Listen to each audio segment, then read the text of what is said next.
সব সময় যে আমরা অন্যের উপকার করতে পারবো তা নয়। শক্তি, সময় কিংবা সামর্থ্য সব সময় সবার একরকম থাকে না। কিন্তু একটা জিনিস সবসময় করা যায়, তা হলো অন্যের ক্ষতি না করা। কেউ কষ্টে আছে, আমরা সাহায্য করতে পারলাম না, সেটা দুঃখজনক হলেও বোঝা যায়। কিন্তু তাকে নিয়ে ঠাট্টা করা, তার দুর্বলতাকে নিয়ে হাসাহাসি করা, এটা নিষ্ঠুরতা।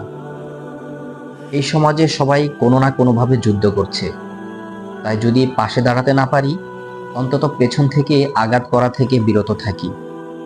আপনি হয়তো কারো জন্য মোমবাতি জ্বালাতে পারবেন না, কিন্তু আপনি যেন হাওয়া দিয়ে তার আলো নিভিয়ে না দেন, এটুকুই যথেষ্ট। মানবতার সৌন্দর্য এখানে, যেখানে উপকার না করেও কেউ একজন মানুষের চোখে শ্রদ্ধার জায়গা পায়, শুধু তার ভালো না লাগুক, খারাপ যেন না লাগে এই চেষ্টায়।